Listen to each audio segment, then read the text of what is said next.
Good afternoon, Raider baseball fans, and welcome to a balmy and humid North Side Field number 2, Regional 2, or Region 4, Game 2 between the Victoria East Titans and your Rouse Raiders. Good afternoon, everyone. I'm Michael Francis alongside the one and only Mr. Jonathan Kaspar as we are getting close to getting underway. Victoria East on the field, getting in their infield warm-ups. Jonathan? Balmy is an understatement of the decade here. Oh, my goodness. Like, we had a great, which wasn't so good for the hitters last night, but a very, very nice breeze blowing in directly in from center field. We don't have that luxury today. There's a breeze that's blowing, but it's not very much. And whatever is blowing, it's very humid. We're actually in the press box today, thanks to our gracious hosts here at the Northside Complex. But there is no AC in this press box, and there's a fan. It's just a draft that's blowing hot air. A ceiling fan. So at us. That's our complaint. That's our complaint for the day. So. That's it. Hey, yes, we are in the press box, though. Thank you so much to the hosts here at Northside ISD Field number 2. Great complex, big complex. I look out. We've got a great view of the countryside, hillside, out beyond center field. We have some buildings, and then, of course, out to our left and behind us, our fields galore out here. As this, again, is Field 2, but I saw multiple others on our way in. And in for another great game here with the Rouse Raiders facing the Victoria East Titans. So with that being said, Jonathan, let's go over some scores from last night and actually from Wednesday night to we'll go game 1, game 2, and let you go over that. Correct. So coming in and going with the game 1 scores. Now, again, game 1 is not just a Thursday game or a Friday game. It's actually some Wednesday games, as you mentioned. Last night, Rouse taking down Victoria East in the Northeast Complex 4-1. McCallum Memorial beating Kerrville Tivy. Kerrville Tivy out of 26-5A. McCallum winning 8-2. They will play game 2 today, as well as ourselves. Friendswood did outlast Lake Creek 5-4. Lovejoy Frisco winning 10-2. And again, these are game 1s. Lone Star beating Forney 2-0 in their game 1. Argyle, number 10 in the state, going 12-0 over Abilene Wiley. Magnolia West, game 1 was on a Wednesday, 7-2 winners over Santa Fe. And then Lubbock Cooper Grapevine has not actually had their game 1, and that's their game 1. So, again, a lot of toss-ups. You're dealing with graduations. You're dealing with a lot of other things that are going to really dictate, are we dealing Wednesday, Thursday, Friday, Friday, Saturday? You know, how is the format going to be? And then, of course, rolling into game 2s, you will see that we have some complete game 2s because they did have their game 1s on Wednesday. Obviously, game 2 tonight between Rouse and Victoria East, as well as McCallum Memorial versus Kerrville Tivy. Friendswood had game 2 last night, losing to Lake Creek again in another very close game. So Lake Creek is able to force a game 3, which is being played today. Lovejoy Frisco have not played. Their game 2 is today. Lone Star Forney flips the script, losing 2-0 in game 1 on Wednesday, and they now win 10-0 in their game 2 last night, forcing also a game 3. Argyle Abilene Wiley will be playing game 2 today. Magnolia West has advanced as the first to make it into the regional finals, having beat Santa Fe 9-3 last night in their game 2, and then Lubbock Cooper Grapevine also having game 2 today. So. No, their game 1's today. They'll do game 2 tomorrow. Oh, that's right. Okay. So I guess their graduations, maybe they graduated last week, or maybe they're graduating next week. And they may be working out some details of allowing the other team to graduate. And that's why we are doing a potential game 3 this evening, 30 minutes after game 2, if the Titans are victorious, because both the Titans and the Raiders are having their graduations tomorrow. For the Titans, it's win or go home. It's a must-win game here in game 2, and we'll go over the Titans. They're out of District 29-5A. They're the number 3 seed out of 29-5A. They come in with a record of 3-10 3-10 overall on the season. They finished 6-3 in district play. Their head coach is Wes Coley. He's in his 16th year with 277 career wins. He's assisted by Mike Yates, Logan Luck, Tanner Dickerson. Their 2023 record was 21-10, and they finished 4-4 in district play. They have 10 returning starters. The Rouse Raiders out of District 25 5A, they're also the number 3 seed. They come into today 31-9-1 on the season overall and 10-4 in district. Their head coach is Chad Crimpine. He's in his 23rd year with 512 wins. He's assisted by Manny Perez, Dan LaPaglia, and Will Noble. Their 2023 record was 30-12-1, and they were finished 9-5, the number 4 seed out of District 25 5A, and was a regional finalist, and losing to Bernie Champion, who went on to the state tournament the following week and lost in the first round. Yes, and Bernie Champion actually falling to Kerrville-Tivy in the area round of the playoffs. Quarterfinal last week. Oh, was it last week? Yeah. Apologize. Yes, that's right. When we played Cedar Park, so matchups of district rivals. As we played Cedar Park, Bernie Champion squared off against Kerrville-Tivy, and Kerrville-Tivy falling to them 2 straight games during the regular season, and then beating them in 3 games for the regional quarters. And, of course, just a real quick recap of how each of these teams have gotten here between the Victoria East Titans and the Rouse Raiders. Let me pull that up here for you. So, again, Rouse and Victoria East, very identical schedules overall for the season. Also, both coming out as the 3rd seed in their respective districts. By district play, Smithson Valley was against Rouse. Rouse winning 6-2 and 7-1. By District 4, Victoria East was against Veterans Memorial Patriots. They won straight games 8-1, 7-1. In the area round, both of these teams having to go 3 to move on to the regional quarters. Rouse against Alamo Heights, winning 10-1, losing 3-4 at home, and then winning 8-4. Pioneer Diamondbacks faced off against Victoria East, and again, winning 1-0, losing 7-3, and winning 8-2. And then in the regional quarters, again, straight sweeps, both of the in-district rivals, at least for Rouse, against Cedar Park, winning 3-0 and 2-1. And then Victoria East beating Veterans Memorial, another Veterans Memorial, second one they faced in their run. Out of Brownsville, so that was not a district. 1-0 and then 9-4. So very, very similar matchups here, very similar schedules and win-loss record, obviously, throughout the year.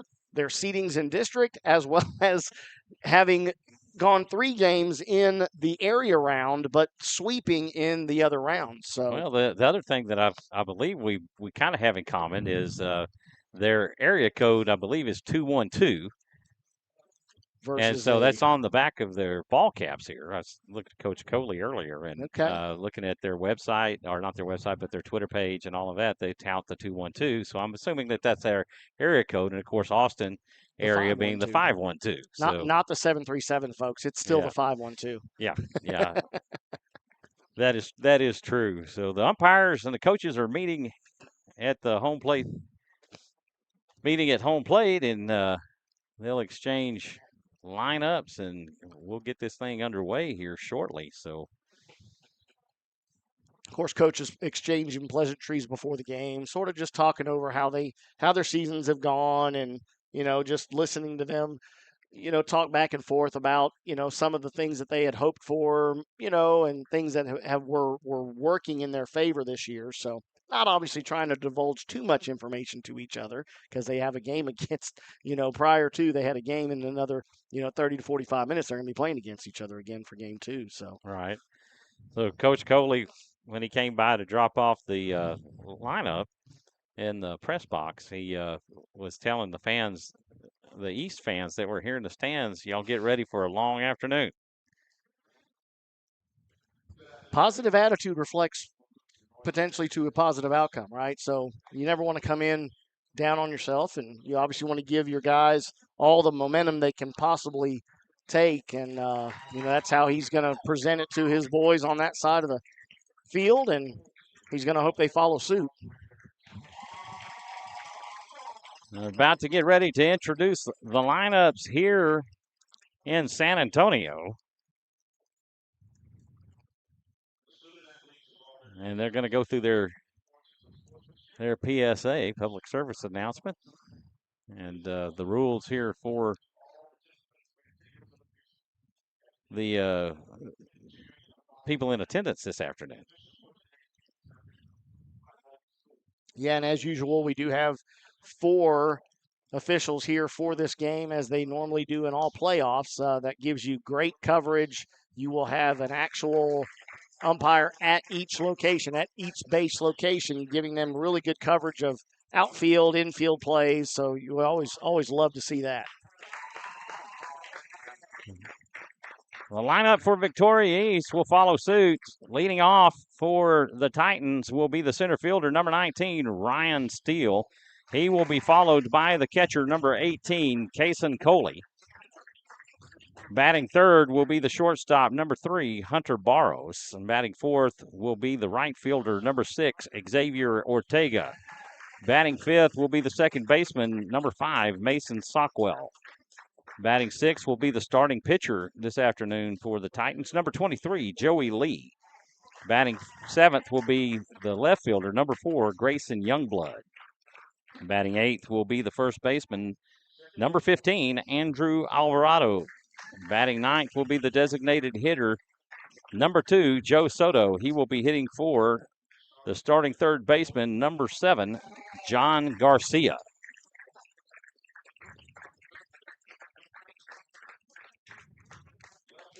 And you alluded to the fact, I was trying to get some stats, obviously, before this game started or before the series started against Victoria East, as we have not faced them previously or really ever seen them in any traveling tournaments, so didn't really know a lot about the guys. It's the first ever matchup between these two schools. So I did They've go to played Max. in the same tournaments. Okay. But they have not faced off other. against each other in those tournaments. And so Okay. this is a first ever meeting with these guys.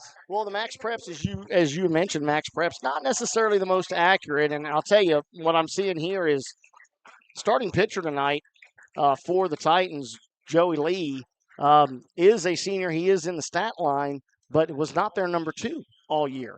Right. Their number 2 was a Raven, was his last name. Really cool name, right? I don't see him on the roster at all. Okay. So not really sure is there an injury in there or what, but not really getting to see who was their season-long number 2 on the mound. But definitely getting a lot of reps was Joey Lee. The lineup for your Rouse Raiders, leading off will be the second baseman, number 9, Rainer Heinrich. Batting second will be the right fielder, number 12, Tyler Espinoza. Batting third will be the starting pitcher, number 8, Oscar Salazar. Batting fourth will be the center fielder, number 10, Landon Miller. Batting fifth will be the catcher, number 14, Xander Forcell. Batting sixth will be the third baseman, number 22, Nathan Miller. Batting seventh will be the designated hitter, number 11, Andrew Sanchez. He will be hitting for the left fielder, number 31, Adrian Graves. Batting eighth will be the first baseman, number 23, Mason Gonzalez. And rounding out the order will be the shortstop, number 7, Jacob Solis.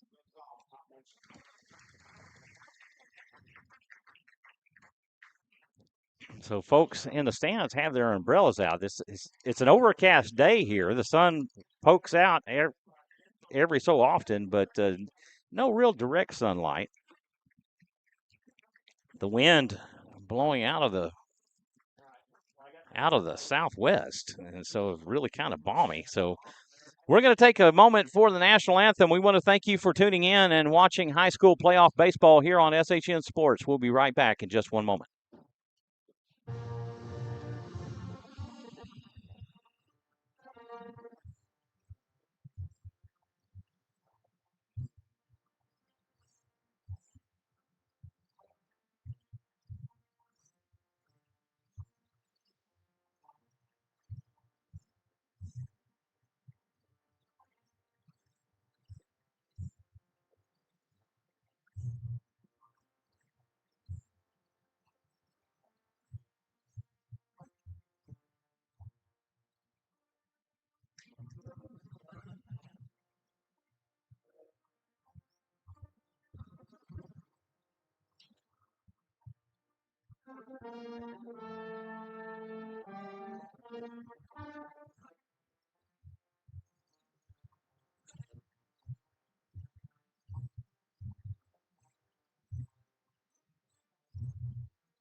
It's baseball time in Texas as we're set to get underway here in San Antonio. Good evening or good afternoon, everyone. I'm Michael Francis alongside Mr. Jonathan Kaspar. His game 2 is just about ready to get underway. I want to give a shout out to John Escobar. The phrase 212, 212 degrees boiling water is a metaphor that refers to the idea that putting in a little extra effort can lead to extraordinary results. Yeah, thank you, I love John. I that. appreciate Thank you that. so much. That is a great one. 2-1-2. Something that applies to more than just baseball and life in general, but what a great motto for the boys to follow. I also want to give a shout out to the Perez family at E. Acres Pens watching on the big screen. They enjoy listening to you and I on the broadcast, and we want to thank them for tuning in and watching Rouse Raider baseball. Defensively for the Raiders on the mound, it's number 8, Oscar Salazar. Behind the plate, number 14, Xander Forcell. At first base, number 23, Mason Gonzalez. At second base, number 9, Rainer Heinrich. At third base, number 22, Nathan Miller. At short, number 7, Jacob Solis. In left field, number 31, Adrian Graves. In center field, number 10, Landon Miller. And in right field, number 12, Tyler Espinoza. Due up for the Titans in the first, Ryan Steele, Kason Coley, and Hunter Barros.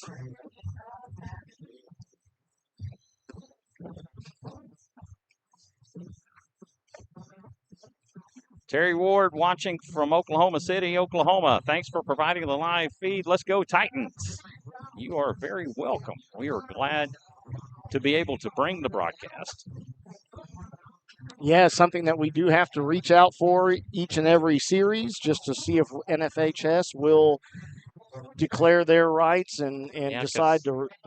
They have exclusive rights with the UIL. They are an exclusive broadcast partner, and so we have to apply for those results. And the further you go in the playoffs, the likelihood you get to do that are smaller and smaller because there's fewer games to cover. Correct. Allison Mulkey checking in. Please shout out to Amelia watching Joey Lee from Ohio. There you go. There's your shout out, Amelia. Ryan Steele will stand in. Salazar from the stretch. He'll deal a fastball that's cut on. It'll be played by Heinrich at second. The throw to first in time, and one pitch, one out. 4-3 on the put out of Steele for out number 1. Kim Salazar checking in. Let's go Raiders, especially little baby Oscar. Little baby Oscar. You know, love it.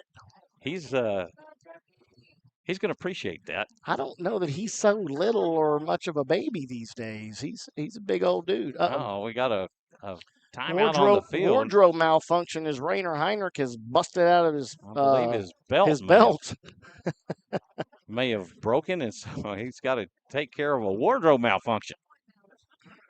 Sorry, ladies, we can't zoom in.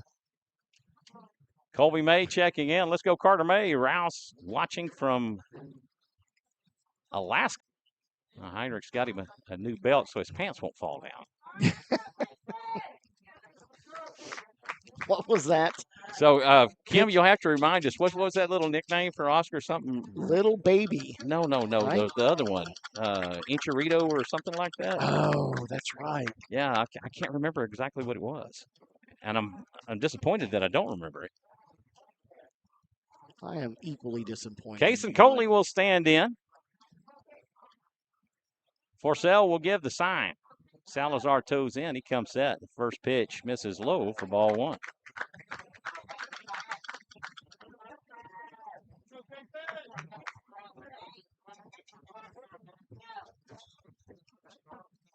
The 1-0 delivery, that's high and inside for ball 2.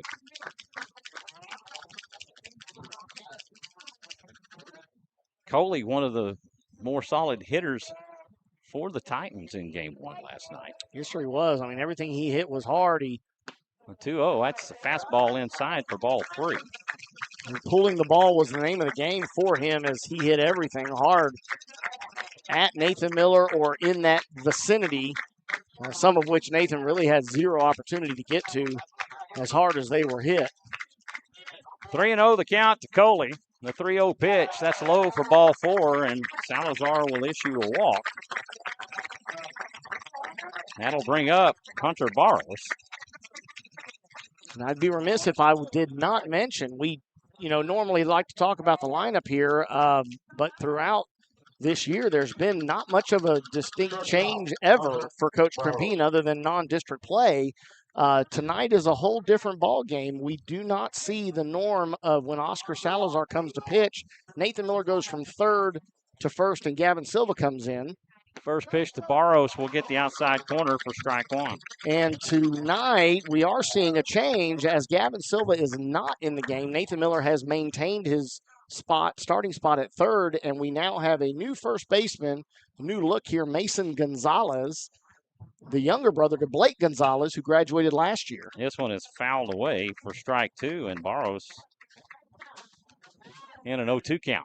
Of course, Blake Gonzalez playing at Mary Hardin Baylor, getting a lot of playing time this year at third and short.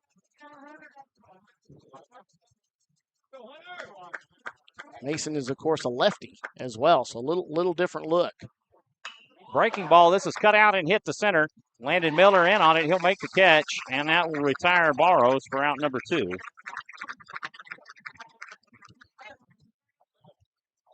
Of course, Coley making, not Coley, right? Or do we have? No, it's now Coley's coming out. Yeah, now he's bringing in the courtesy runner, okay. And I believe that is Christian Ferrier. Ferrier is number 1. Right fielder. Yes. Javier Ortega.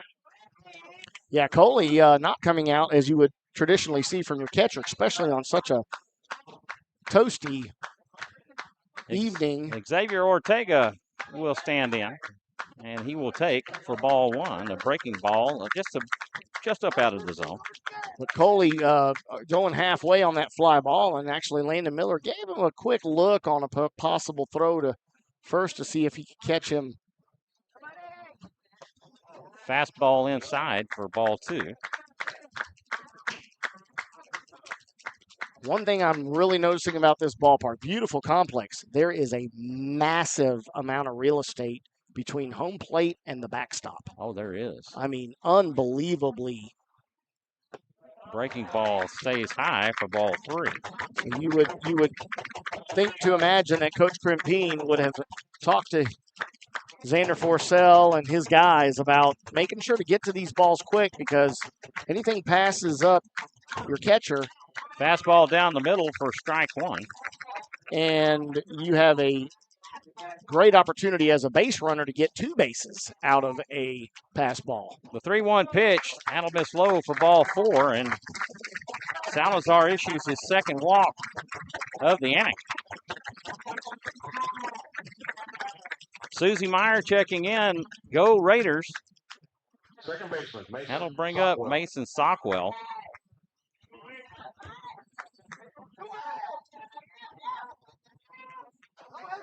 Two on with 2 out here in the top of the first.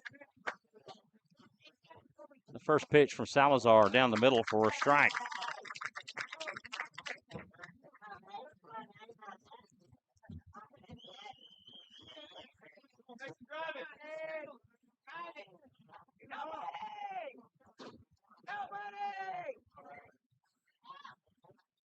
Swing and a miss on a pitch down and away.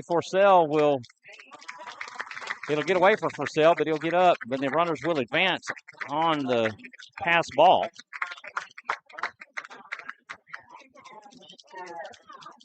Swing and a miss on that one.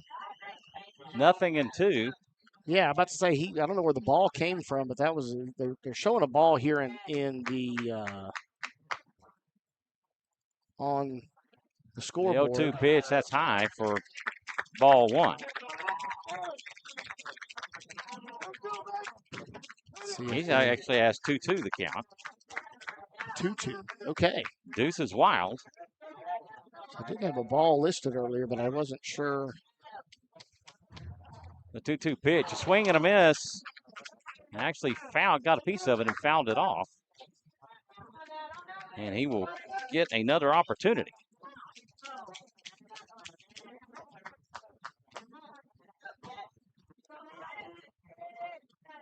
And once again, we are our camera view is in great position as we were able to set it up right behind home plate, but our vantage point here as we watch the game is still off. Swing and a miss for strike 3, and that will do it. They get no runs on no hits. They leave 2, and after 1/2, we're scoreless in San Antonio. Top of the first inning, no runs, no hits, 2 men left on base.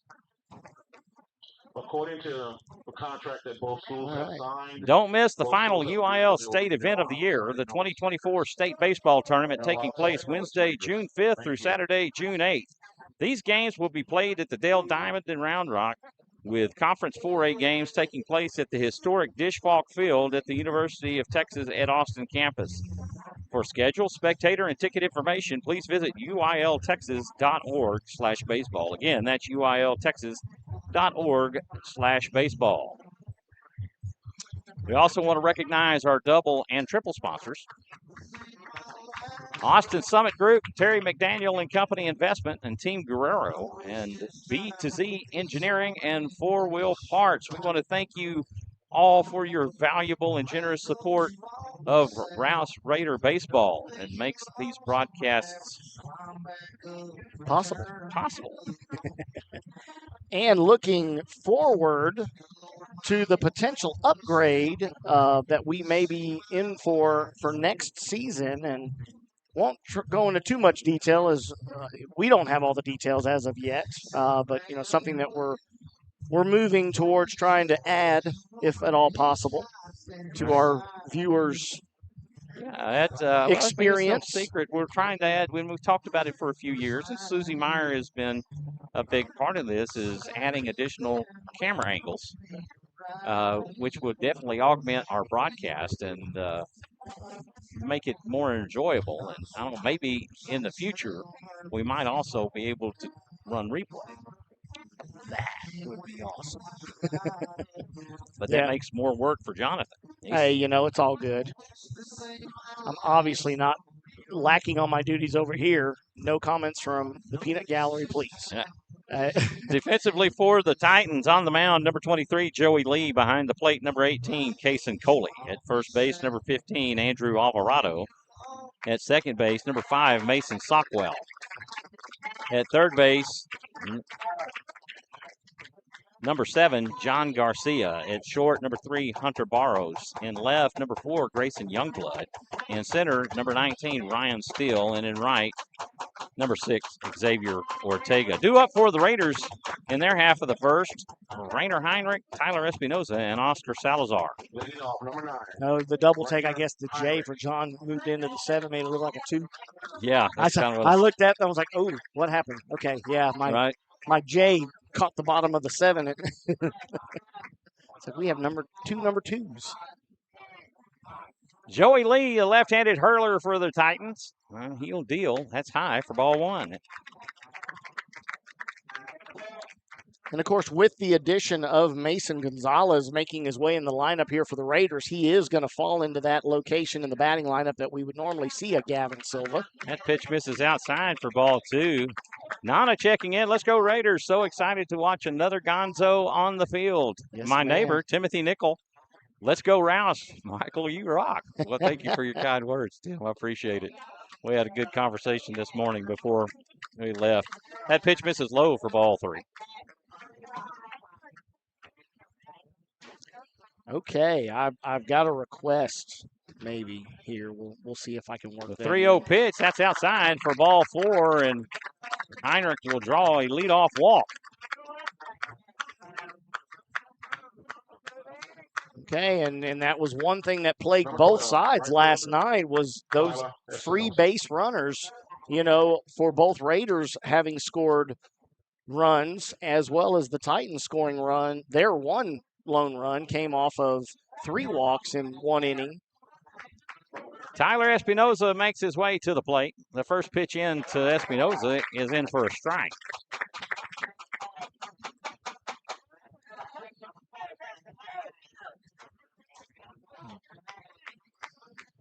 Heinrich extends his lead at first. Lee comes set. The 0-1. Espinoza will lay down a bunt. It'll be played by Lee. The throw to first in time. The sacrifice bunt for Tyler Espinoza. I would put a good money bet on the fact that all that was worked on today Was bunts. in batting practice was bunts. I noticed that one get laid down. There was, Was no pop perfectly on that laid down and almost had an opportunity to reach with Oscar the speed. Salazar at the plate. He will take for ball 1, a pitch low and outside. Of course, those that do not know, there were multiple opportunities last night for the Raiders to lay down bunts, and they did fail on each and every occasion. Salazar lifts this one high to right.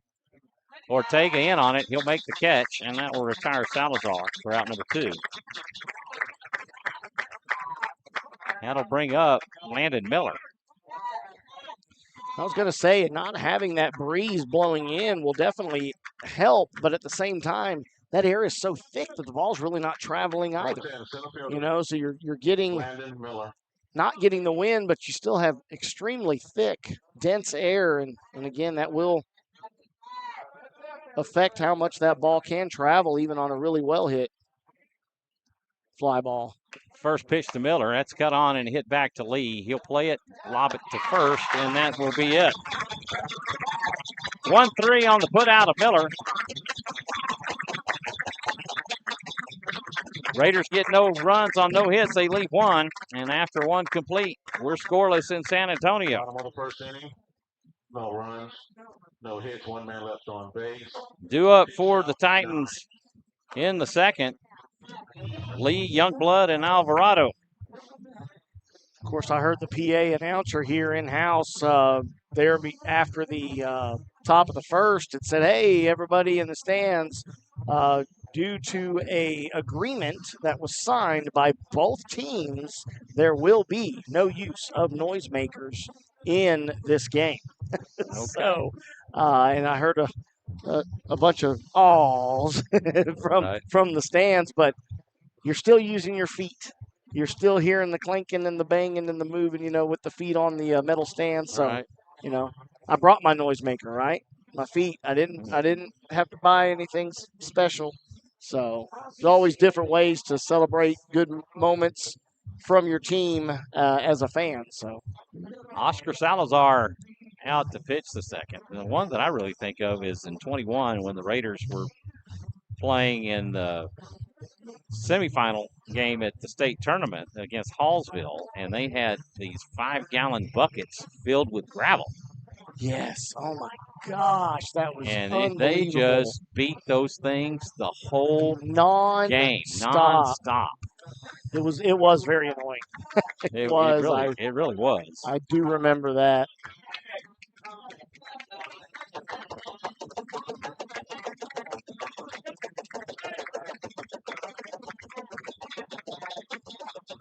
Joey Lee will stand in from the left side. Of course, Joey Lee, as the pitcher tonight for the Titans, does get the opportunity to hit for himself. The first pitch, that's fouled off for strike 1, or fouled to the catcher. Did not have very much success last night, if memory serves, on his outings. Youngblood on deck, and I'll tell you.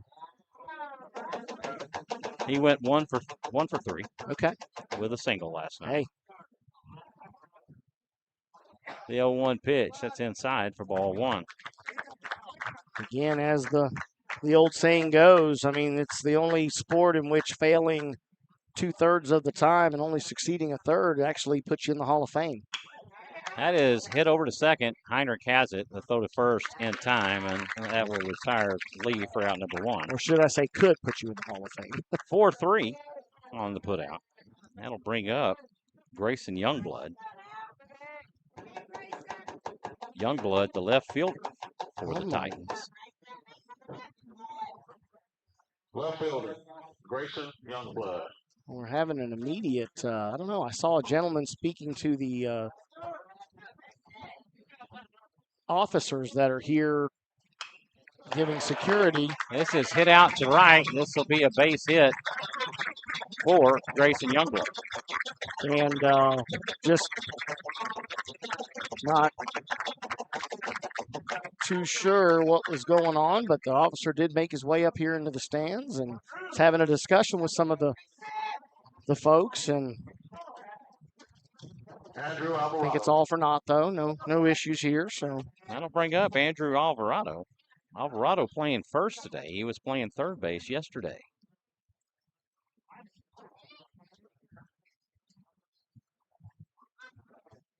First pitch in to Alvarado for a strike. One on with one out here in the top of the second. Salazar comes set. A hit and run in play. That'll be fouled off, and Youngblood will make his way back to first. Alvarado down in the count, 0-2. of course, seeing that a lot within these two last night when when Youngblood did get on, a lot of hit and run calls from Coach Coley.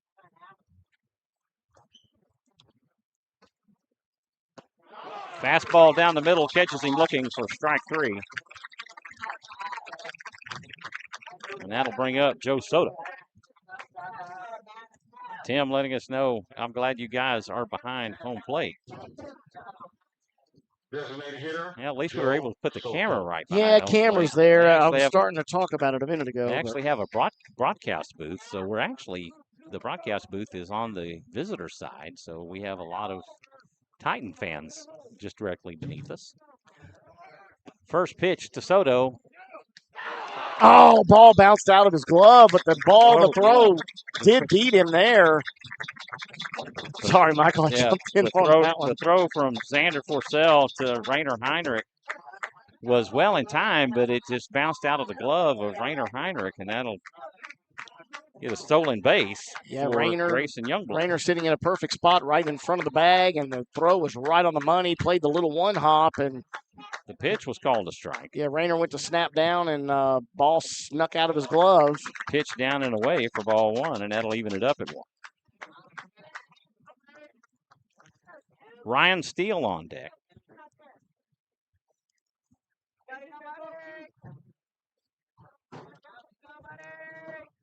The 1-1 pitch from Salazar. That's that high for ball two.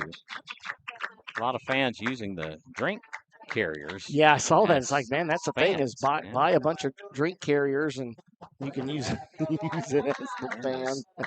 Cardboard drink carriers. Yes, sir. 2-1 the count to Soto. Salazar will step off and look Youngblood back to second.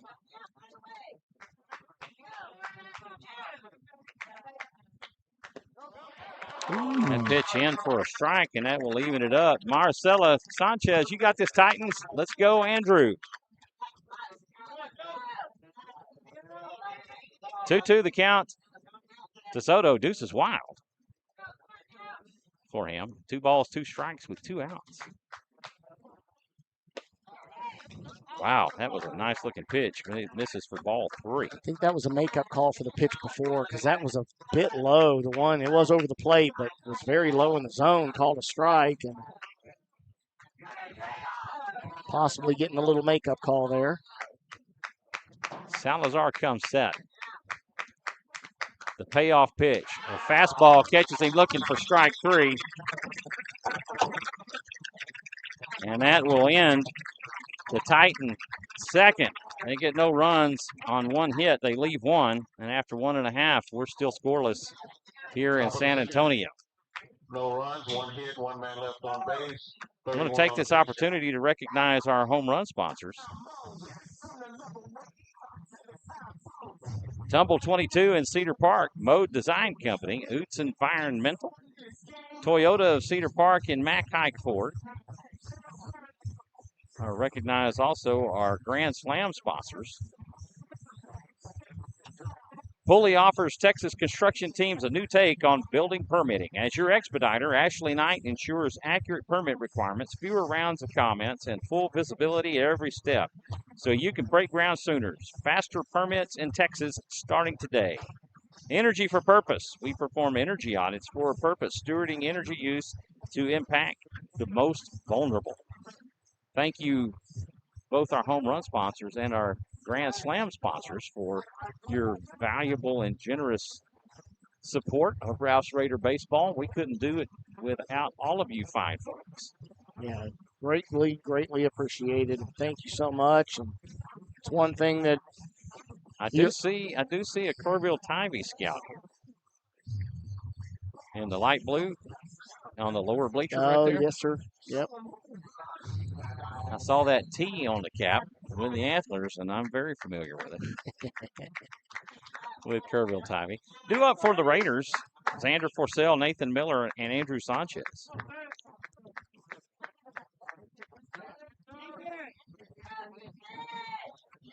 Joey Lee back out on the mound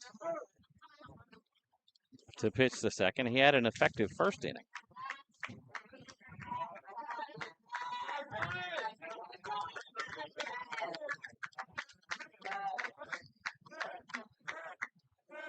Lee comes set. The first pitch to Forcell, a breaking ball in for a strike, and he's a soft throwing lefty. Xander Forcell.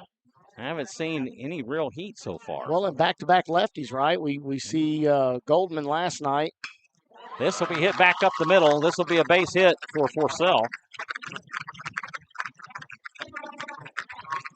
And both teams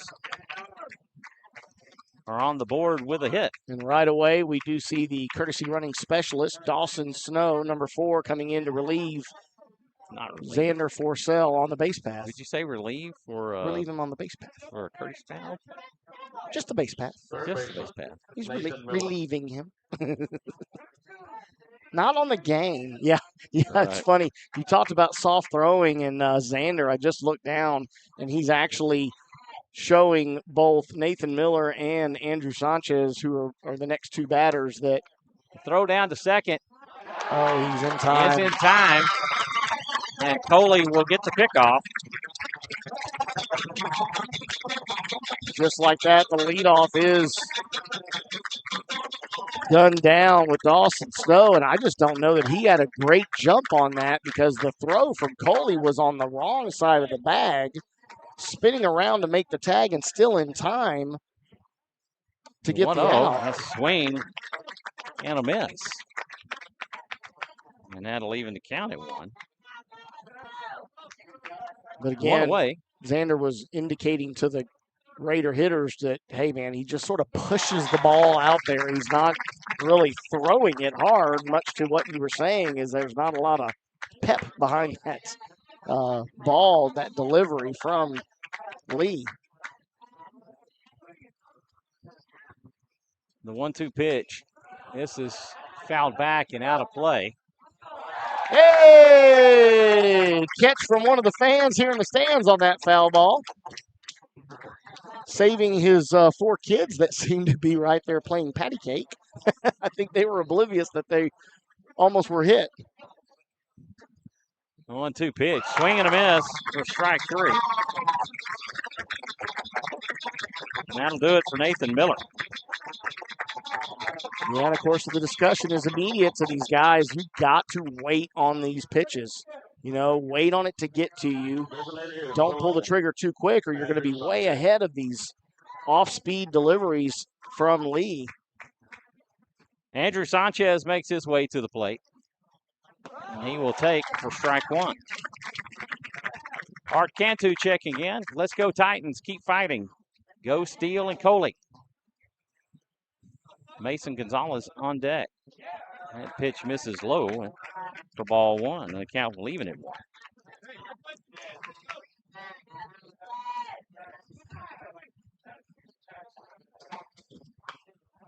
Sanchez will hit this one foul. Look at that effort by Coach Crimp. Yeah, he didn't run from that one. No, he didn't. He almost barehanded it for his on deck, or not on deck, but coach's box fielding percentage. Or outside the coach's box fielding. Another one of those silly stats.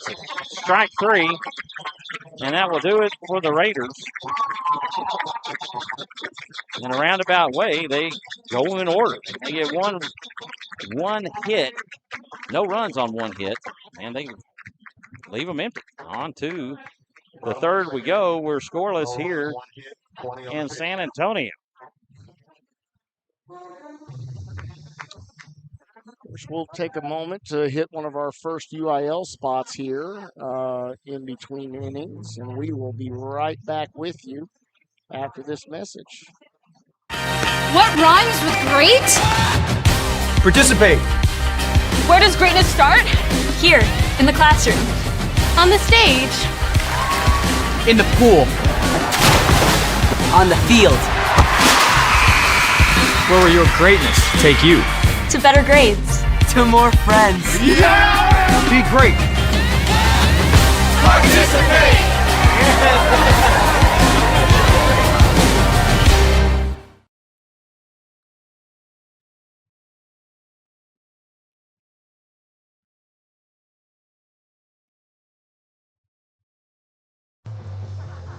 Due up for the Titans in the third.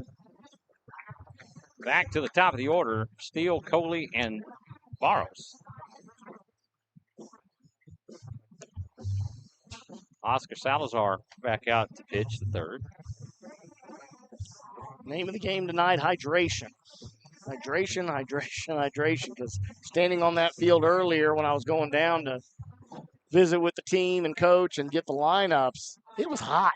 Well, I will say this, the hosts here at Northside ISD, they had a lot of Gatorade drinks and bananas that they were taking down into the dugouts.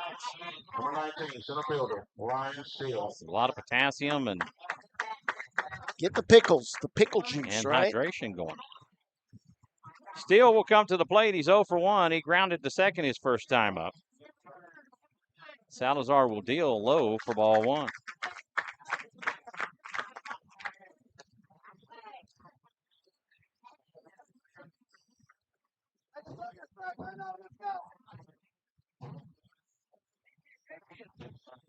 Porcel gives the sign. And Salazar will come set. The 1-0 pitch misses upstairs for ball two.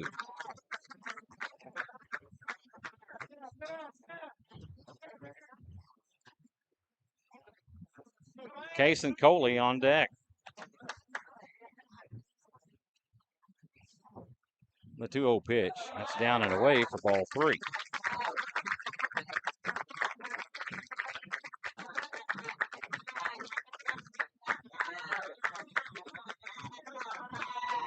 Three 0 the count to Steele.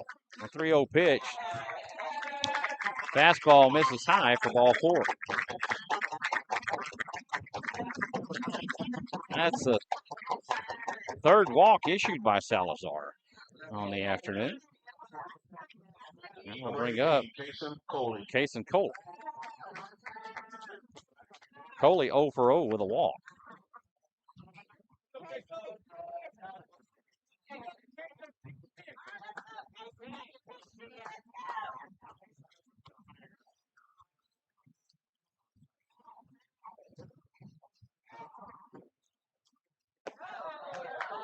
Breaking ball stays high for ball one.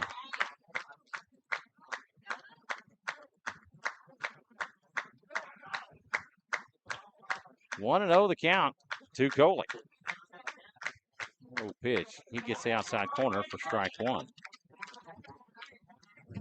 One thing Oscar Salazar loves to be is low in the zone. I mean, he just lives there, and that does seem to be the location of choice here for the home plate umpire, and losing a few of those high. 1-1. The throw down to second is not in time, and Steele will pick up a stolen base. Of course, again, stats that I was able to pull, 26 of those on the season, so very often is he running when he does get on. And Not sure what the success rate is for him. It's not something that they do show, but possesses great speed as their leadoff.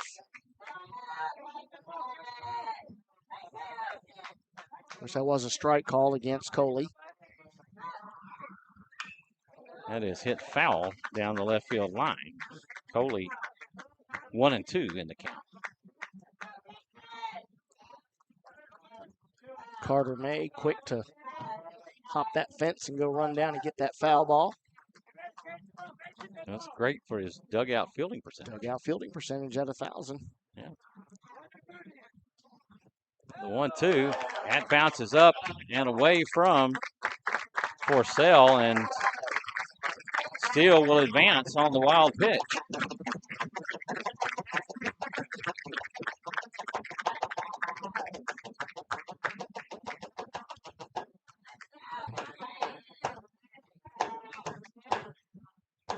Potential first run of the game, only 90 feet away here for the Titans.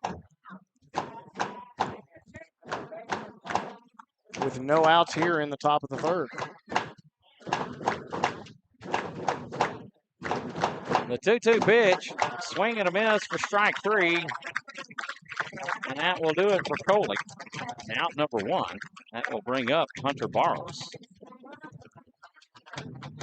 Barros is 0 for 1. He flew out to center his first time up. Shortstop, Hunter Barros.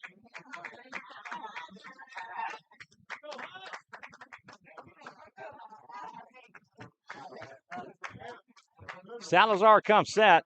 The first pitch. And it's inside for ball 1.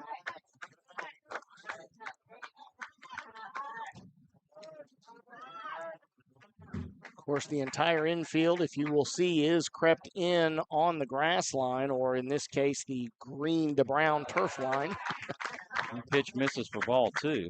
Looking to cut down any ground ball that will allow them to keep the runner from scoring at third. 2-0 the count to Barros.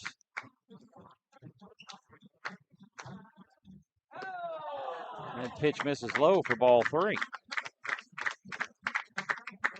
We do have some activity in the Raider bullpen. And that is Trey Schluter. I can tell by the build. See if I am correct. And yes, number 5, Trey Schluter is getting warm in the bullpen. The 3-0 pitch, a breaking ball, misses for ball 4. And Salazar issues his second walk of the inning. Now, the one benefit that does have is it gives the opportunity for the Raiders defense to turn a double play. As long as they're able to accomplish that prior to Steele, getting across or just accomplish it, they will get out of this inning. Xavier Ortega will come to the plate. He's 0 for 0 with a walk. J.J. Miller checking in. Let's go, Oscar.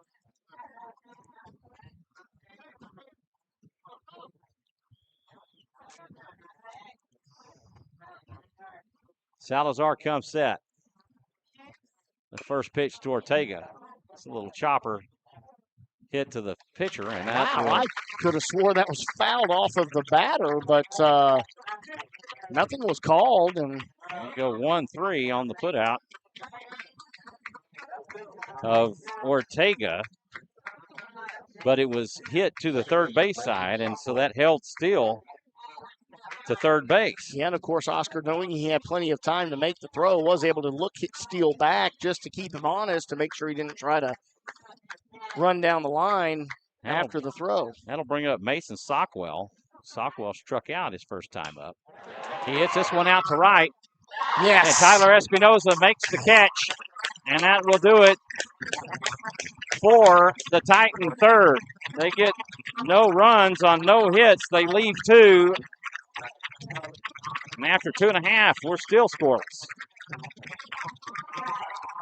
What an outstanding diving effort by Tyler Espinosa in right field, which Yes, sir. looked like that was going to drop. Yeah, from our angle, for sure, it had a good top spin on it, and Tyler just able to get low enough to make a good solid catch there, and No runs. Raiders able to thwart that 47 That on the threat. pitch count. threat And from the leadoff Titans. walk with Ryan Still. Of course, you've got a lot of speed on the base path with Steele. Joey Lee makes his way out to the mound to pitch the bottom half of the third. Due up for the Raiders in the bottom half. Mason Gonzalez, Jacob Solis, and Rainer Heinrich. Big Gonzo. Mason Gonzalez, right? Yep. Nana cheering him on. Great to have another Gonzo in the lineup. But this is Big Gonzo. Big Gonzo. Big Gonzo is this one. Not to be confused with the other Gonzo, Blake Gonzalez. Blake Gonzalez playing his college ball at UMHB this year.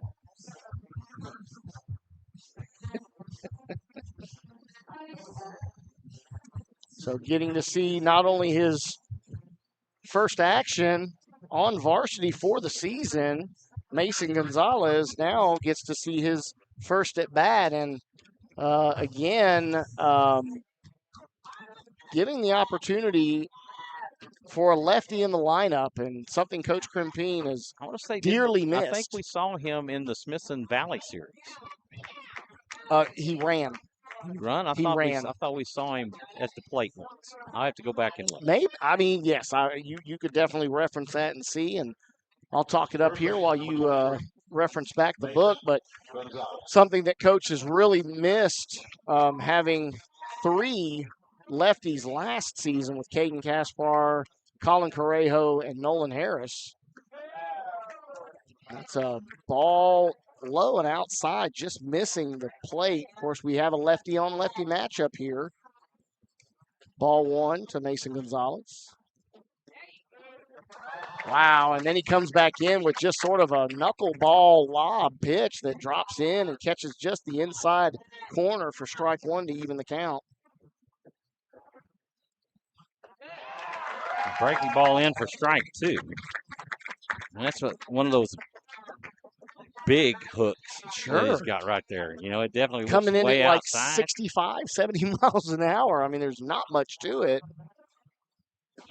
That pitch down and away for ball 2, and that will even up the count. Victor Yu says, go Oscar. Blake Gonzalez says, chill, Kaspar. And Colin Correjo says, be quiet at Blake Gonzalez. Little friendly banter. Slider down and away for ball 3. From the Raider alumni. Love those guys listening in on the game. And Coco. Sorry, Blake, somebody paid me to say that. I won't say who. The payoff pitch, that hits him on the shoulder. And he wore that one like a true Gonzalez there as he makes his way down to first base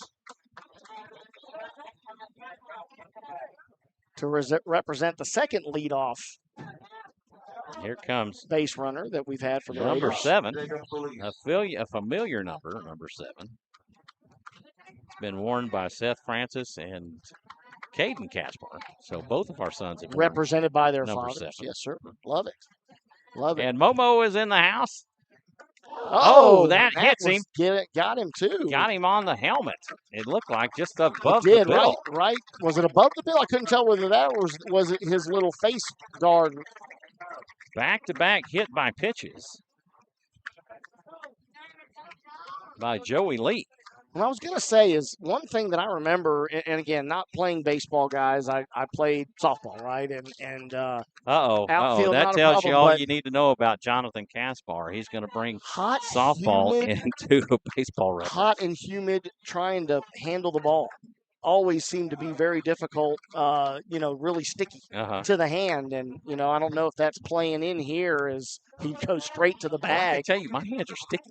That's what I'm getting at. And when you have sweat out there running around, rolling down your arms onto your palms of your hands, you can only wipe them. You got towels and to try to help with that. But it definitely changes your grip and changes how you deliver the ball. And I can only imagine it's affecting Joey Lee.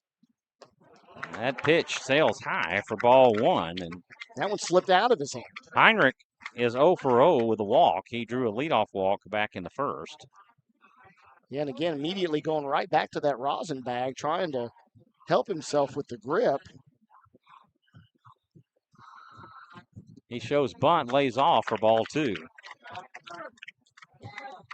2-0 the count to Rainer Heinrich. 2 on with no outs here in the bottom of the third.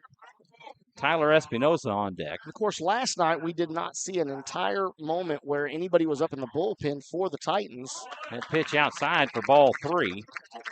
And with our position here, I do see the bullpen, but there's a pretty decent-sized fence, so very hard to tell whether anybody is warming up for the Titans here early in this elimination game for Victoria East. The 3-0 pitch. That's high for ball four to load the bases.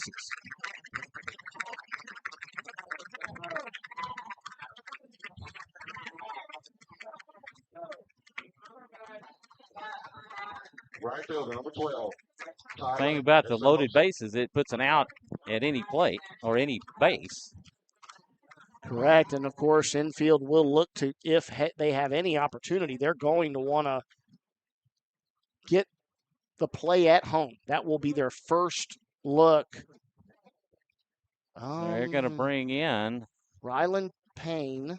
Ryland Payne is coming to into pinch run for Mason Gonzalez. Mason Gonzalez. So deciding to bring in a little bit more speed here. I'm not familiar enough to know if Mason Gonzalez is quick or not. The coach has probably seen enough to warrant this change and warrant this move. So Gonzo told Coco, "You're grounded."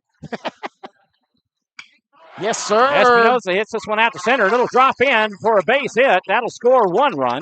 Great hit from Tyler Espinosa. Welcome back, Espy.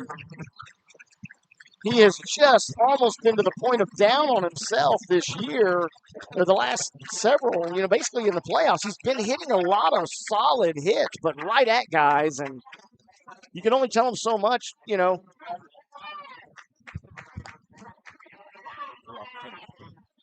Oscar Salazar. 1 second here. That pitch in for a strike to Salazar. Oh, and Oscar was actually looking to call for time and was not given time, and strike was called as he had a word or two to say. Landon Miller on deck. Salazar flew out to right his first time up. He's 0 for 1. First pitch. This is hit out to left. Oh, and that's going to go for extra bases. This will score 2 more runs. And Oscar Salazar with a 2 RBI double. Your state RBI leader, which I was giving you the opportunity. Oh, is that what you were saying? Just hang on. We're going to rewind, folks. Oscar Salazar, your Hey, it worked well last night for me not talking about it beforehand. So we're just going to keep rolling with that. So, all right. And, of course, that is going to immediately draw a visit to the mound from Coach Coley. As Oscar Salazar just keeps patting the stats. There is some activity going. You can actually see in there now. Okay. In the Titan bullpen. So I wanted to give you that opportunity. You mentioned yesterday about I wanted to say that you meant to say something about it, but I stole your thunder about talking about the 5A RBI leader in Oscar Salazar. All right, so I was able to see that number 8 for the Titans is getting warmed up. And I cannot tell you who number 8 is because there is not a number 8 on the roster that was handed to me or that I got a picture of. Landon Miller comes to the plate. He is 0 for 1. He grounded back to the pitcher his first time up. Okay, Braddock. Oh, Braddock Raven. There it is. So pitch misses low for ball 1. I talked about this beforehand. Braddock Raven was their number 2 on the season that I saw in the stats that I pulled, and he was not on today's roster that I got a picture of. He was on yesterday's roster, though. Miller lifts this one out towards right field. Ortega will not be able to get to it. Sockwell will make the catch on it, and that will retire Miller for out number one. But how big is this, Jonathan? We talked about there's no defense for free passes, right? And you had 2 hit batters and a walk that scored, and those are the 3 runs that Rouse has on the board. Where the first 3 batters faced, and they're going to intentionally walk Forsell to load the bases. To get to Nathan Miller. One of the biggest compliments you could be afforded as a batter in today's game is the intentional walk. Now, of course, that could be just to keep a double play alive.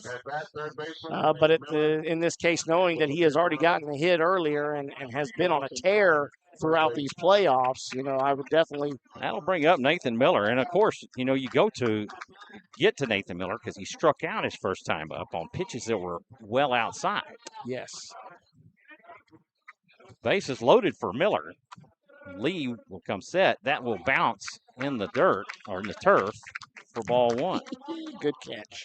Good catch there, Mr. Francis. Steven Schluter, Espinosa doing a job. Yes, he did. Came at a very opportune time. Yeah, and it was a hit that was never in doubt, right up the middle. Pitch outside for ball 2, and this inning has just seen Joey Lee struggle to throw strikes. Annette McNary checking in. Let's go Titans. 2-0 the count to Miller. Lee will deal high for ball 3, and he has no place to put him. Correct. Bases are loaded. Of course, we didn't hit on this earlier. This field is almost identical dimensionally to the Northeast Complex, other than positional in the way it faces. We are 320 to the corners, down the foul poles, 345. I know 350 was Northeast Metro. That pitch in for a strike. And the count will go 3-1. 385 or 380 to dead center. So, only real difference here is they have that big, tall wall to dead center. The 3-1 pitch. This is hit foul down the left field line. Collective gasps from the Titans fans. Oh! And the count goes full. Carter May helping his dugout fielding percentage.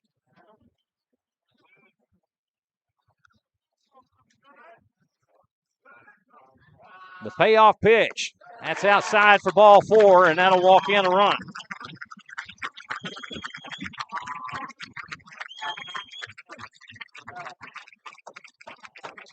And once again, the Raiders getting to 4 runs here. Bases loaded for Andrew Sanchez. And Sanchez, with a big bat, has struggled at times throughout the year, but he has homered. And he homered in the Bi-District Series.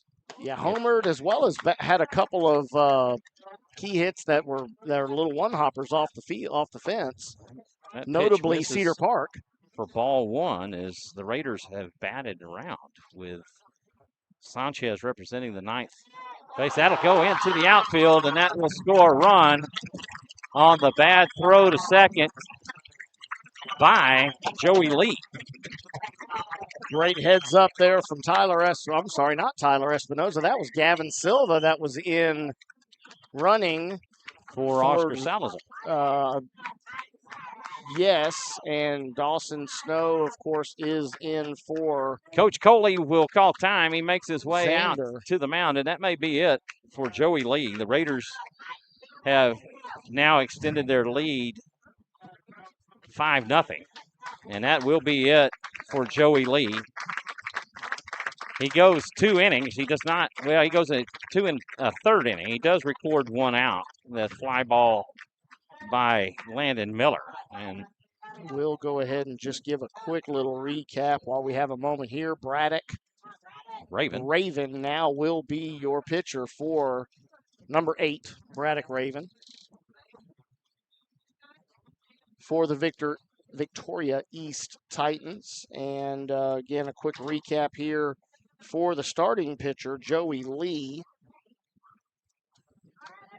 He does go 43 pitches, 21 for strikes, 2 hit by pitch, going 2 1/3 innings, allowing 3 hits, 4 earned run, 2 strikeouts, and 4 walks. And again, the walks are killer. They really are. And none more there than walking in a run.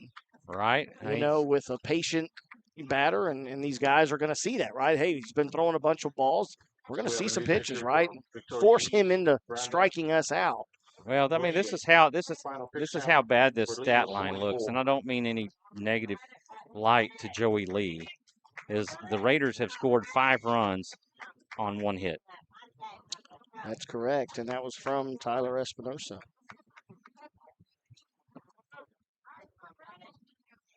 No, Oscar. At 2 No, we've hits. got 3 hits. Xander, Tyler, and Oscar. No, Xander was an intentional walk. No, he hit earlier in the first inning. He got the No, I'm talking about in this inning. Oh, in this inning. Sorry. In this inning. In Apologize. this inning, yeah. Not for the game. Correct. So 5 runs on 2 hits.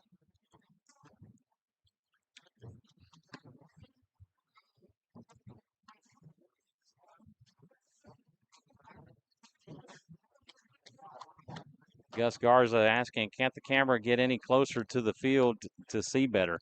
Unfortunately not. The way the stands are set up, that we were limited to actually the center of the press box, and they kind of weren't wanting to give me that. They were trying to tell me to set up in the broadcast room, but they actually gave me right behind home plate.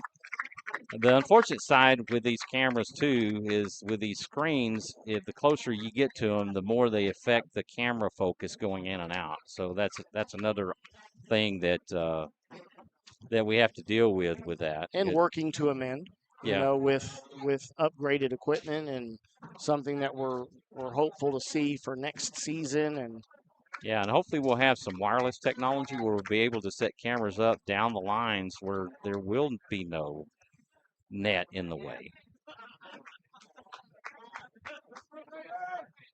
Raven will deal ball 1. And of course, that's or one ball thing. 2 to Andrew Sanchez as he inherited a 1-0 count. Yeah, and one thing we will work on as with early broadcast next season. Pitch outside for ball 3. With the upgrade equipment is, do we want to work on getting the batter?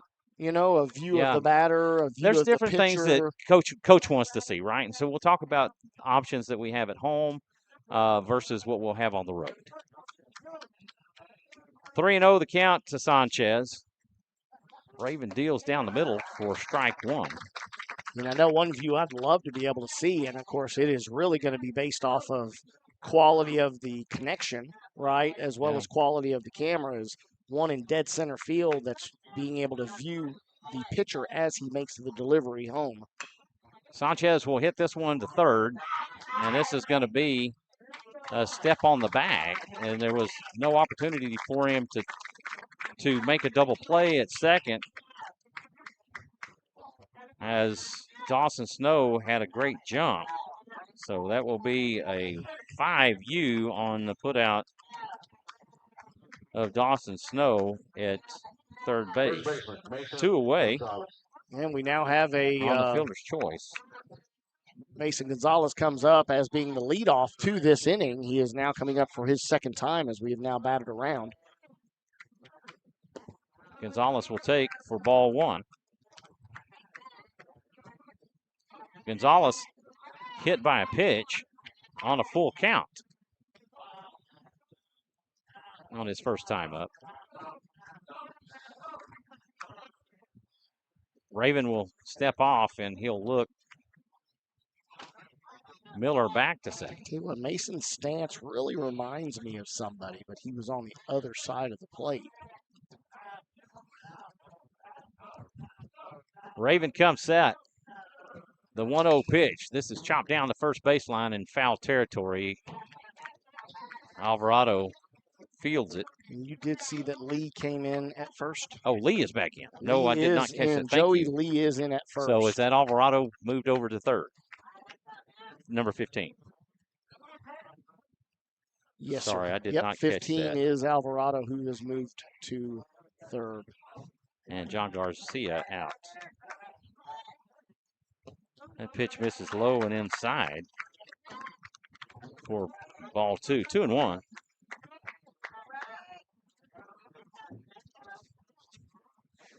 Make sure we don't.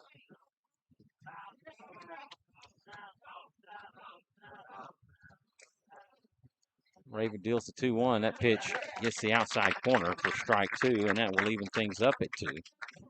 Alicia Burry says, let's go Gonzo. Go Gonzo bat. Go Gadget Gonzo. Deuce is wild for Gonzalez.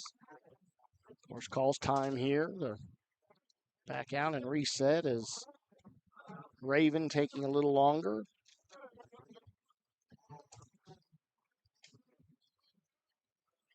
The 2-2 pitch. This is hit out to right. Xavier Ortega goes over his glove. Wow. And will go to the fence. That will score 2 more runs. And that'll be a 2 RBI triple for Mason Gonzalez. Wow, and it just was Because a very Ortega nonchalant. Just did not get a glove on it, and it goes over his glove and to the fence. Yeah, just, looked like he was going to be all over it, making his way down the line, and I don't know, he just, again, a very nonchalant, put the glove up and never touched it.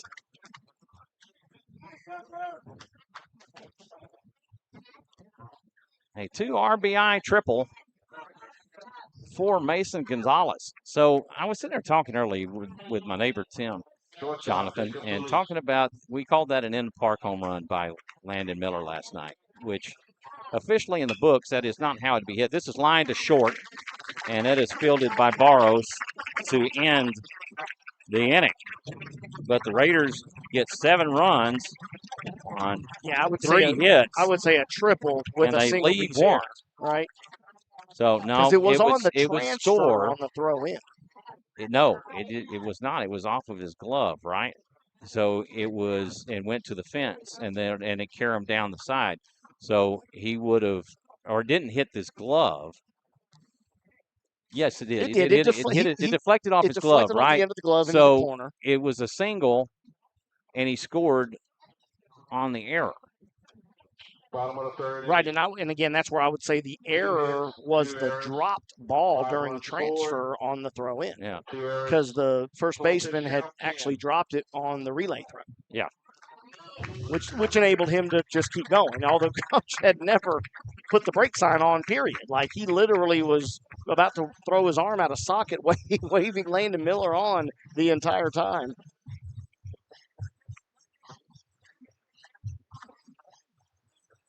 Okay, so 7 runs, a 7-run third inning for the Rouse Raiders gives Oscar Salazar a little bit of breathing room. May I have your attention, Mr. Jacob Thompson. Please report to the women's restroom, please. Jacob Thompson. Okay. Okay, interesting. Real quick, I do want to go ahead and do another UIL spot, or do we want to go ahead and give our walk-off? A shout-out to our walk-off level sponsor, GPS Legends Baseball. With over 50 years of professional playing experiences on staff, we help young men find their direction on and off the field. It's bigger than baseball, and we want to thank the fine folks, Brandon Puffer and his staff at GPS Legends, a great group of people. He has a book.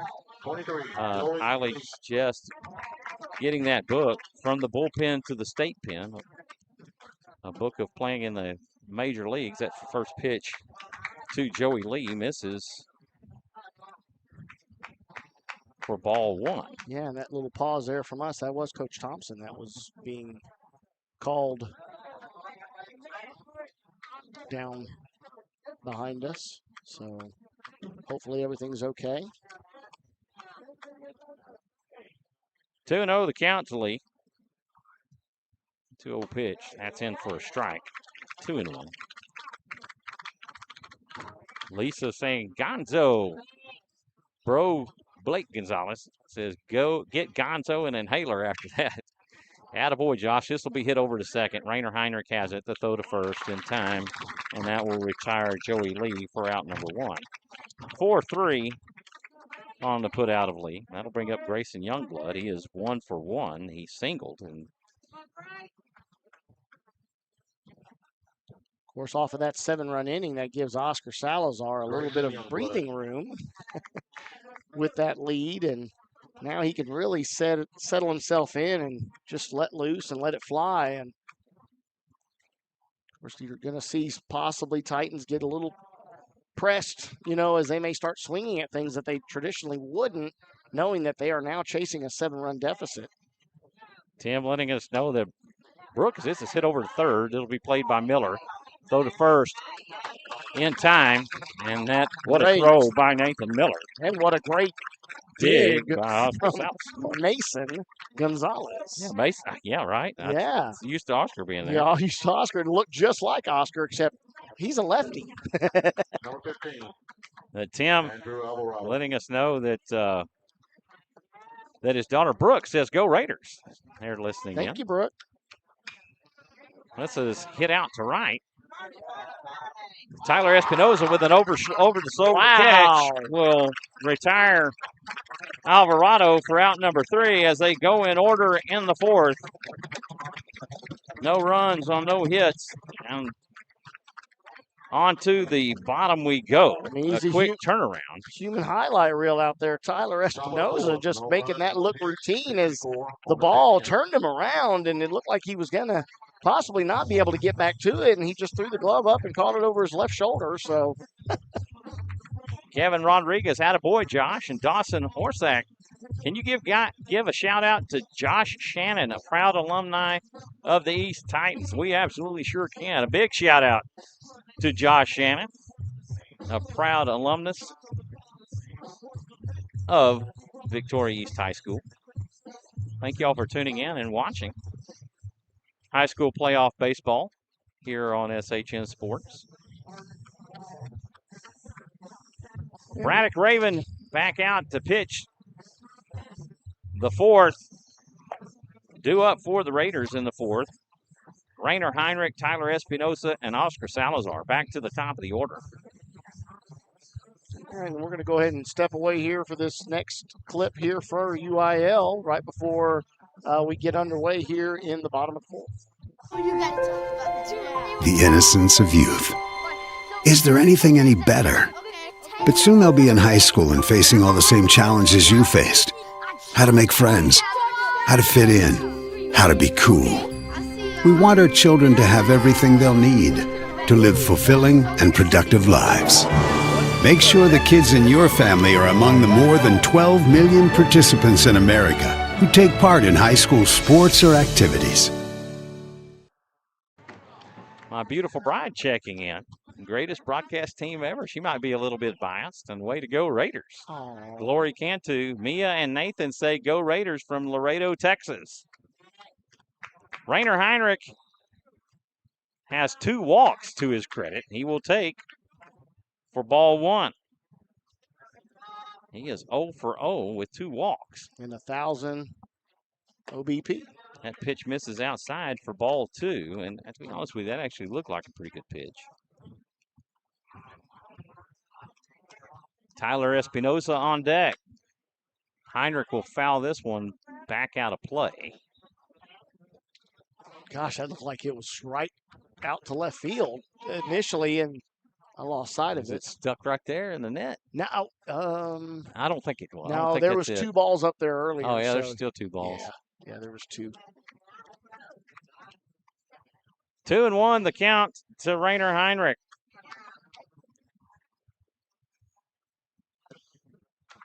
Pitch misses low for ball 3.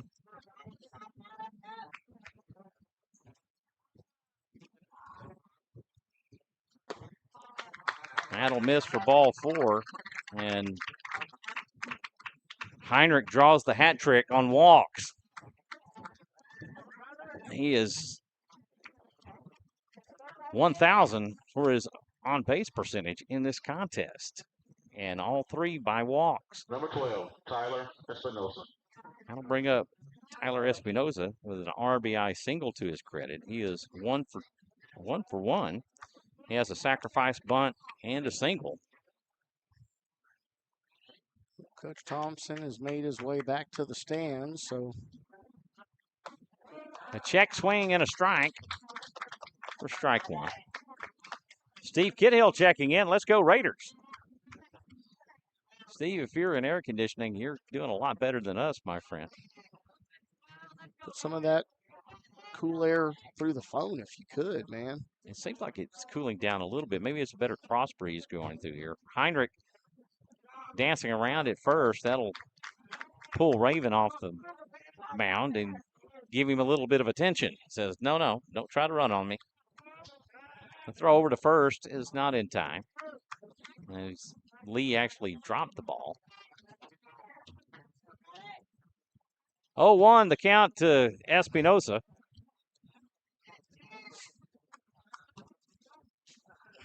Raven comes set.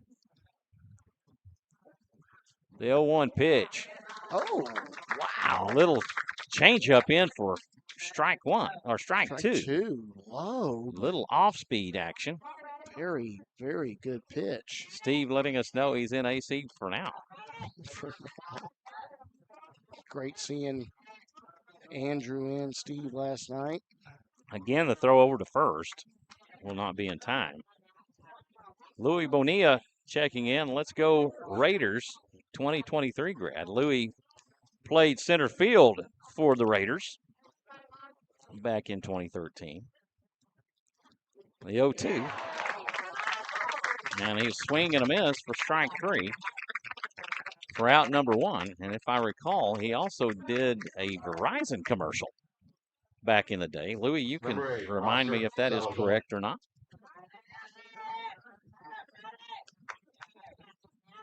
Great to have you listening in. We always love it when alumni are watching the broadcast. Great to have you a part. Oscar Salazar will stand in. He is 1 for 2 with a 2 RBI double and a fly out to right.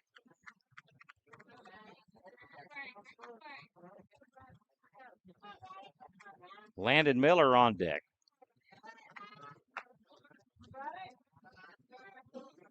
Raven toes in. He comes set. And he'll step off. Boy, they are just rattling him as he has backed off multiple times. Rainer Heinrich dancing his way around first base over there. Looks like there's more activity going in the Titan bullpen. That pitch in for a strike to Salazar for strike one. Actually, that is that just a their, coach standing? yeah, that's, nope. There is another arm. Raven taking a long time between pitches. The 0-1, that's outside for ball one, and that will even it up. Oh, I just missed the opportunity. All right, and that is number 7, John Garcia, who was at third base, starting third baseman in this game. That pitch outside for ball 2. 2-1 the count, 1 on with 1 out. Here in the bottom of the 4th, Raiders leading this one 7-0. Coley gives a sign. The 2-1 pitch. Heinrich will take off, and Salazar will foul it off, and the count will even at 2.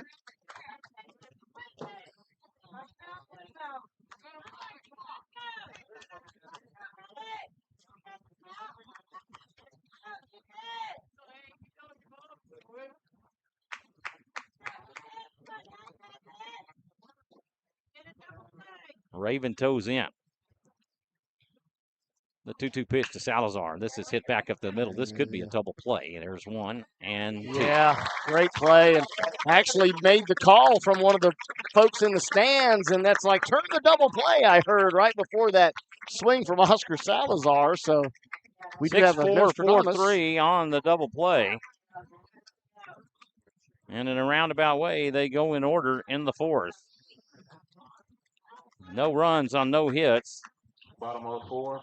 And they leave them empty. On to the 5th we go. Due up for the Titans in the 5th. Soto, Steele, and Coley. We give another UIL spot. I think that'll be our third one, right? Yes, sir. That will be third. And let's go with, like the sportsmanship from UIL. We'll be right back with you folks after this message.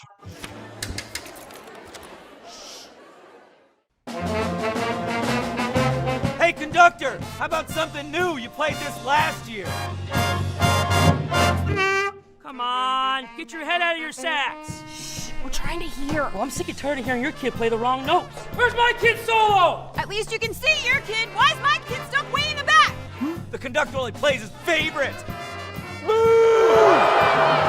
kid heard that solo! You saying I did? Yeah! All right, and we are back. And Oscar Salazar returns to the mound here in the top of the fifth. Defensively, no adjustments being made here for your Rouse Raiders. Make sure, actually, do need to make sure because, yep, Landon Adrian and Tyler. Okay, just confirming as this game moves on here to the 6th and 7th, there could be some possible changes that we will see. Just giving some guys some breaks, right? It is hot, it is humid. Can definitely take a toll. Well, you know these guys are as soaked. young as they are. And you can look at Coach Coley out there. I mean, his gray pants are just darker gray from all the sweat. Oh, yeah. Joe Soto makes his way to the plate. He is 0 for 1. He struck out looking his first time up. That pitch in the turf for ball one. Ryan Steele on deck. 1-0 pitch. There you go. A little changeup on the inside corner for strike one. That's a lot of fall off for Oscar Salazar. His fastball will touch 93. Yes, sir. That pitch fouled off for strike two. But that's one thing you will see from him quite frequently. If he's not quite dialed in, not hitting that spot like he really likes on that fastball, he will take a lot off of it, right? That breaking ball misses in the turf for ball two, and that'll even it up at 2. It's just a mental reset for him, and it seems to be extremely effective by change of pace. Ooh. Wow, not sure where that pitch missed. That looked great on the outside. Ball 3, and the count works full for Soto. And we do have Trey Schluter back up again in the bullpen for the Raiders. Payoff pitch misses low for ball 4, and Salazar issues his 5th walk of the afternoon. And his 2nd leadoff walk. 19, Ryan Steele. Ryan Steele will come to the plate. He is 0 for 0, or 0 for 1. He is grounded to second and walked. He got as far as third and was left stranded back in the third. That pitch fouled away for strike one. Uh-oh. What was that? Actually, I said it was Coach Coley, but it's Coach Yates over there. Yeah, it's Coach Yates. This is hit out to center. Landon Miller tracks it. He'll make the catch, and that will retire Steele for out number 1.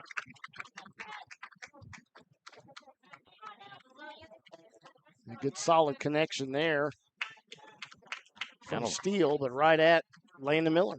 That'll bring up Kason Coley. Number 18, Kason Coley.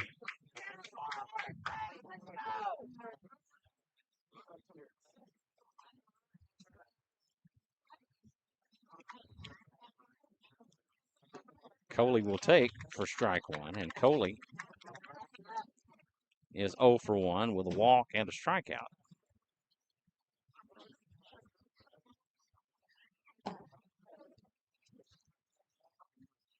The 0-1 pitch. Throw down to second. And he in was time. waiting on him. And that will get Soto trying to steal. No doubter that time from the cannon by Xander Forcell, who basically 2-4. We're out number 2. The ball beat him by 3 steps. One pitch missed for ball one, and that will even the count at 1. The 1-1 pitch, that's in the turf for ball 2. Dora Martinez, so glad y'all make it possible to watch the game when not able to be there. Take it, Raiders. Yo, Adrian. Yo, Adrian. Adrian Graves. This is hit out to left center. Landon Miller able to get to it in time, and that will do it for the Titan 5th. They get no runs on no hits, and they leave them empty. On to the bottom we go. It's 7-0 Rouse. Top of the 5th. No runs, no hits. 66 on the pitch count. Yep, and he is 66 spot pitches on. I have for the Oscar exact Salazar. And a focus on people. Join our team by applying at Due up for the Raiders, Miller, Forsell, and Miller. Miller with the bookends. And at one point in the season, they were batting back-to-back, and so it was the Miller and Miller law firm that Jonathan Kaspar so eloquently coined. But it was the Salazar Miller and Miller. Yeah. Sometimes. Or the Miller Forsell. That one doesn't quite have the same ring. Mm-hmm. Oh, stretch my legs here. Well, you're saying it's stretch time in San Antonio. Got a little Cotton Eye Joe? Well, yeah. Well, if you can find one that's public domain, we can probably play it. Unfortunately, that's the bad side of it. We have to really kind of keep talking through the middle of the innings, is because the music that plays, YouTube flags it for copyright restrictions. So as long as we're talking and we've got things going over it, they won't flag our broadcast for copyright infringement. But that's kind of the drawback of doing YouTube. But the thing about YouTube, too, it gives us a free platform in order for our fans and opposing fans that can't make it to the ball games to watch their team and cheer their team on. And yes, they're always great to be able to do that for the folks at home and out of state, right? Like you said, and out of country. This is a Rouse home broadcast, but Jonathan and I always try to be as neutral as we can, and so we want to recognize great baseball no matter who it's played by, and we'll definitely do that. And that's why we still do it, right, Michael? I mean, right. We won't disparage our players boys are from other done. teams or anything like that. Yeah, our boys are done with their baseball careers, and they've moved on to bigger, better things. And we just love the game and able to still enjoy watching our kids' alma mater play, and have come really close with Coach Crimpine and everything he's done for this program. And just a couple of baseball dads that enjoy still being a part of the action. Braddock Raven back out on the mound. He will deal to Landon Miller high for ball 1. Robert Castaneda chiming in. Go Raiders. Miller will line this one to second. Sockwell has it to throw to first in time, and that will do it for Miller. 4-3 on the put out of Miller. That will bring up Xander Forsell. Forsell is 1 for 1. He singled back in the second, and then he was intentionally walked back in the third.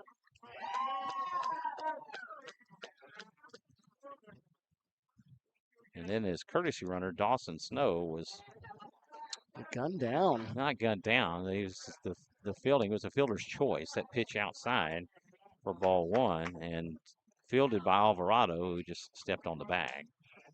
Another 5U. Put out. Pitch outside for ball 2. Little off-speed pitch working the outside corner for Raven. Raven will deal. That is fouled off for strike 1. Of course, Xander Forsell, the Zan Man, as we always called him earlier, until Camino Stapleton came in with the X Factor. Yeah, she did. Kaylee Raven checking in. Braddock's sister here watching from Oregon. That pitch down the middle for strike 2, and that will even the count at 2. She says, thank y'all so much for doing this. It is our pleasure. Tell you what, I love that name, right? Braddock Raven. Great baseball This name. is popped up and hit out to center. Ryan Steele will track it and make the catch, and that will retire Forcell for the first time this afternoon. 2 away for Nathan Miller. 22, Nathan Miller.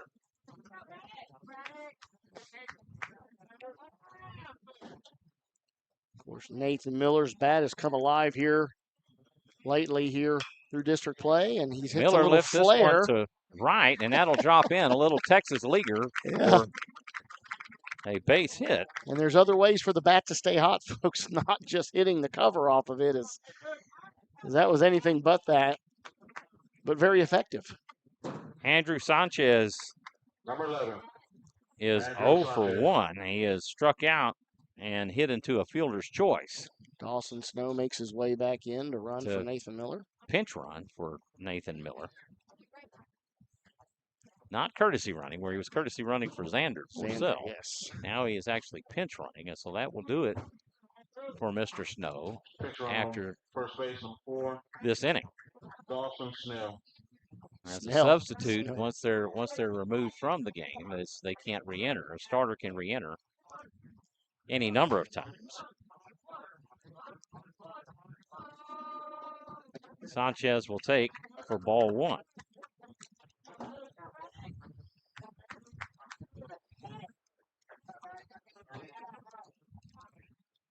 Snow extends his lead at first. Raven will deal and throw to second. Throw to first. I'm sorry. Get some more water. But it won't be in time. I know. Maybe I'm just dehydrated, right? 1-0 the count to Sanchez.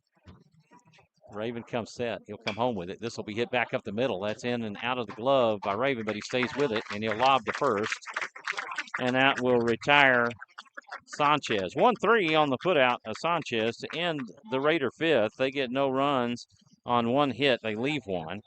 And after 5 complete, it's 7-0 Rouse. On to the 6th we go. Oscar Salazar makes his way out to the mound. Due up for the Titans in the 6th. Hunter Barros, Xavier Ortega, and Mason Sockwell. Yeah, and not just on to the 6th, but on to one of the last 2 innings for the Titans to wake up the bats and see if they can't put a dent in this 7-run deficit that the Raiders were able to amass off of what basically has been a few good hits, some walks, just a little differences, on and I now believe, because he is fully geared up, not just the helmet, is number 32, which is Pruitt, if I'm not mistaken. No, that is not Pruitt. Is it Comorn? No, Comorn is 34. No. Okay. Here it comes. No. All right. There's Forcell. He's just warming him up.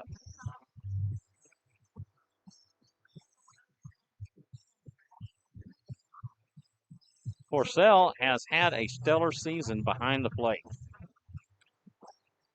The Lone Ranger behind the plate all year long. And I'll say this. Coach Crimpine was asking me the other day, or actually yesterday, about who I thought was historically for the Raiders.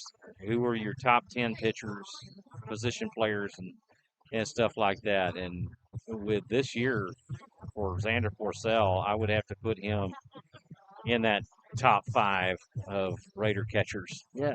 Over the years. C5, Carter Heinrich. Probably the top would be Cody Vanoy. Xander may be in the top 3 for Raider catchers. Yeah, he's done a really, really good job of he's had a couple of just mental lapse games is what I would say. Just not indicative of his normal outing. Could be anything going on, right, in the mind of a teenager and, schoolwork. Who knows, right? And just wasn't himself on a couple of occasions, but very, very solid throughout the entire year. For the Titans, Barros, Ortega, and Sockwell. Barros is 0 for 1. He's flown out to center and walked. Salazar will tow in, and we'll get this 6th inning underway.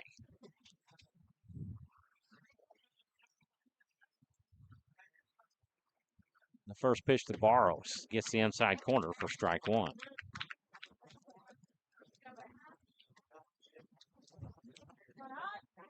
And now we do have some more. Fastball. This is chopped and will go foul down the left field line. More guys up in the for bullpen. Strike 2. Maybe they're just up watching. Yeah. No, Connor Thompson is actually warming up in the bullpen. And the 0-2 pitch. This is cut on and hit out towards left center. Adrian Graves will track it. He'll make the catch, and that will do it for Barros. Fly out to left for out number 1. Steve Kithill saying Xander will do well at Cisco next year. Cisco Junior College, home of the Beef Bowl champions. Beef Bowl champions. Yeah, we ran a track meet that was up at Cisco whenever I was a senior in high school, and that was their big sign on their stadium was home of the Beef Bowl champions. 1-1 the count to Xavier Ortega. This will be hit back up the middle to second. Heinrich has it, throw to first in time, and that will do it for Ortega. 4-3 on the put out of Ortega. That will bring up Mason Sockwell. Sockwell is 0 for 2. Mason Sockwell.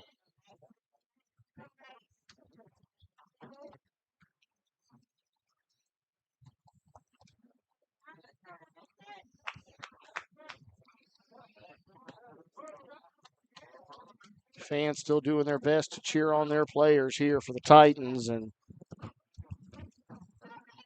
pitch in for ball 1 to Sockwell. This will be hit over to short. Solis has it. He plants and throws to first in time. 6-3 on the put out, and they go in order in the 6th.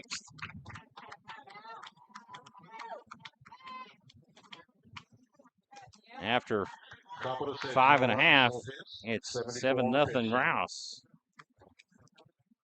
He gets out of that inning with only 7 pitches. All right.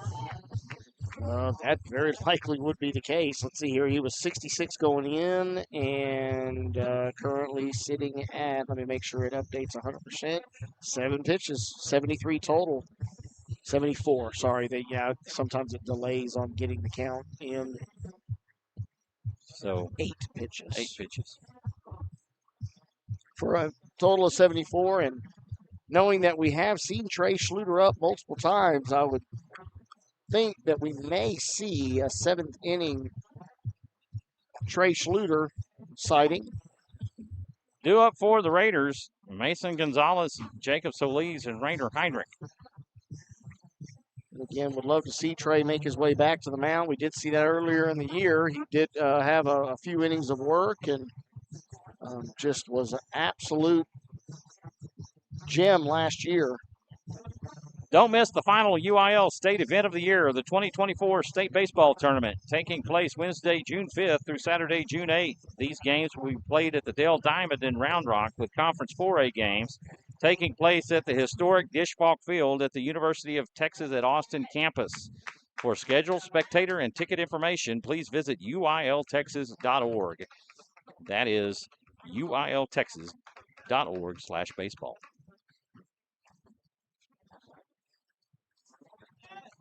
Braddock Raven back out on the mound. Blake Gonzalez wants to see Trey. And once again, Big Gonzo making his way to the plate for the Raiders from the left side, Mason Gonzalez. He has a 2 RBI triple, and he's been hit by a pitch. That pitch misses for ball 1.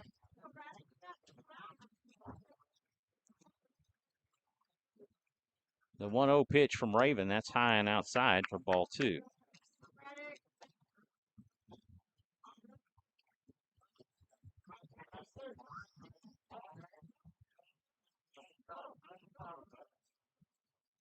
swing and a miss for strike one. 2-1 the count to Gonzalez. A little late on the offering there for Mason, so looking to reset his timing here. And the 2-1 pitch, that's inside for ball three.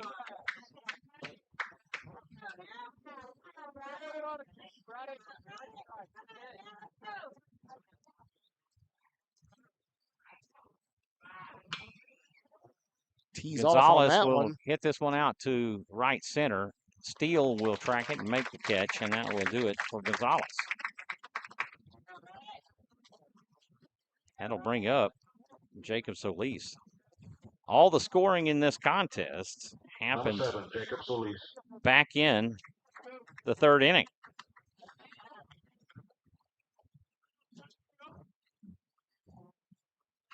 Yeah, of course, reverting back to last night, we had a 1-1 tie after the second inning, and then Raiders able to put up 2 runs in the third. That pitch in for strike one, a pitch down the middle, a fastball for And I Raven. think their final run was in the 5th, I believe, last night. The 0-1, that will get the outside corner for strike two. And Solis quickly in an 0-2 count. Rainer Heinrich on deck. This will be lined to short. Barros will make the catch, and that will retire Solis. Not having to quite climb the ladder, Barros there, as he little slight hop there to make the catch on the line drive. Heinrich. And again, always there to mentor Jacob Solis as Rainer Heinrich, always in his ear on the defensive side, offensive side, tell him to keep his head up and just, little corrections that he notices and he sees, trying to be the big brother there. Heinrich will take for strike one. As slider. Jacob Solis is only a sophomore. The 0-1, this is fouled back for strike two.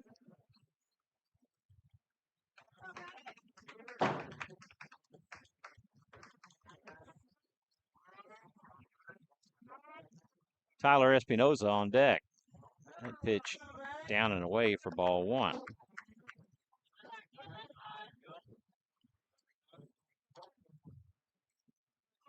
A 1-2 pitch. That's in the turf for ball two, and that will even the count at two. At least drew the interest there of Rainer as he leaned in to watch it.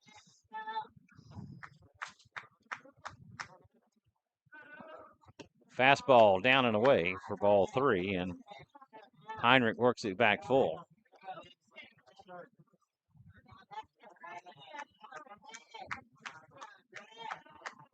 The payoff pitch. This was hit back up the middle. It's played by Barros. The throw to first in time, and the Raiders go in order in the sixth.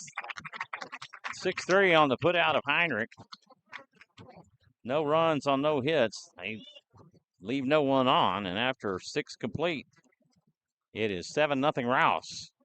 And now 3 outs away from a return trip to the regional finals for the Rouse Raiders. Bottom of the 6, sorry. They're able to cap this off. Due up for the Titans in the 7th. Joey Lee, Grayson Youngblood, and Andrew Alvarado. Oscar Salazar back out to pitch the 7th. So there's Coleman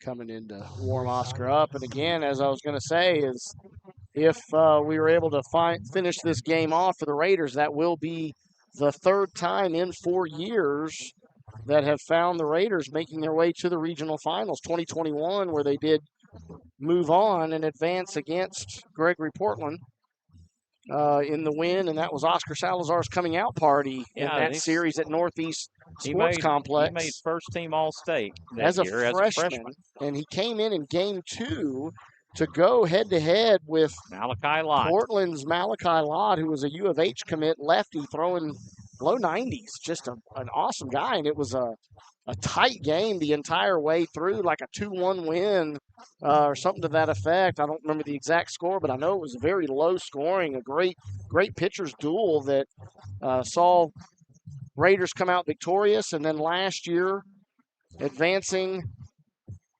to the regional finals where they played against Bernie Champion, falling a game short They took as that game went to one. 3. They Yeah. took game one at Concordia University up in Austin, Texas. And then game 2 played at Missions Field, where the San Antonio Missions minor league team plays, and that was just again one of those really just unfortunate, ugly games. It was an ugly error play game for the Raiders. 3 errors led to 5 runs in that game, and the final score was 6-5 in favor of Bernie Champion. So just without one or less of those errors, and we'd have a different game and moved on in straight games against Bernie Champion. So Alex Smith chimes in. Can't wait to sit next to these boys at graduation tomorrow and hear about the games. That pitch in for a strike to Lee. Lee is 0 for 2. He is grounded to second both times. The 0-1. That pitch in for strike 2. Fastball. Backing Joey Lee out of the box, thinking that was well inside, and gets the strike called as Oscar Salazar. The 0-2 pitch. Foul tipped into the glove of the catcher for out number 1. That's the 5th strikeout on the afternoon for Oscar Salazar. 5 strikeouts to match his 5 walks. Yeah, I think it's always a matter of keeping him long enough to see if he can outlast the walks, right? Right, yeah. So Gus Garza, winner here, plays either McAllen Memorial or Kerrville Tivy. Memorial leads the series 1-0. Second game and third, if necessary, needed tomorrow. I think they're playing game 2 today and game 3 if needed tomorrow. So I get what you're saying. Yes, sir. You're absolutely right. Swing and a miss. Look at the schedule here. For strike 2. No, I can't, because that is the Grayson one. Youngblood. Yeah, that is the one that we did not have the actual schedule. This is cut on and hit over to third. Miller has it. The throw to first will go to the fence. That'll be an E5 on Nathan Miller as Youngblood reaches on the error.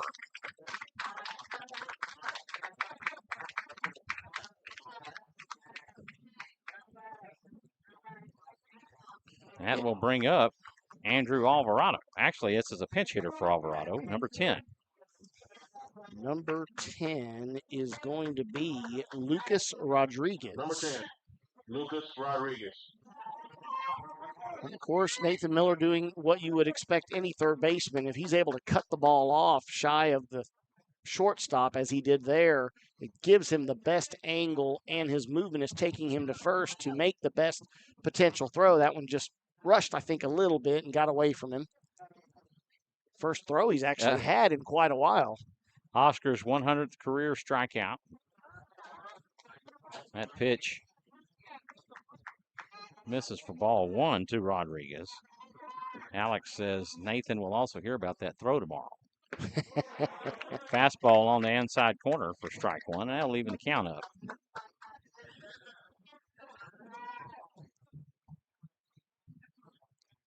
The 0-2 pitch. This is hit back up the middle. This will be played by Salazar. He'll lob it to first, and that will retire Rodriguez. 1-3 on the putout of Rodriguez. We're out number 2, and the Titans are down to their final out. Yeah, and Oscar paying no mind to the runner at second, as his lone focus was to get the out at first and just go at these guys. I mean, that guy can walk his way to third and really John get zero Garcia attention. actually getting his opportunity to bat, and he will come in for Soto, and he will take for a strike.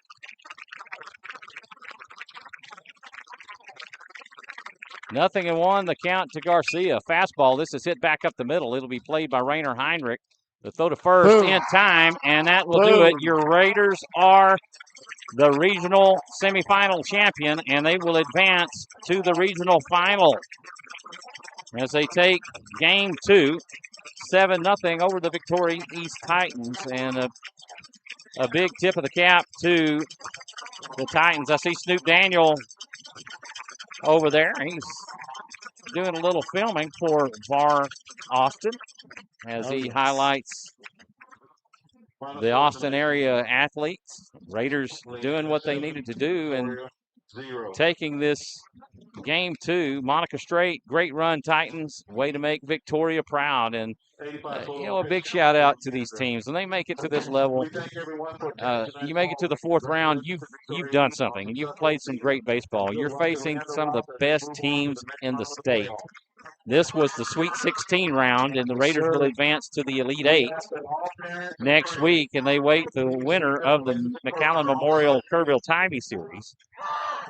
We thank everyone. Please Yeah, hold Alicia Caden on. Berry, hey Kasper. Leander, what do you say? Rouse just won today. Go, Rouse, go.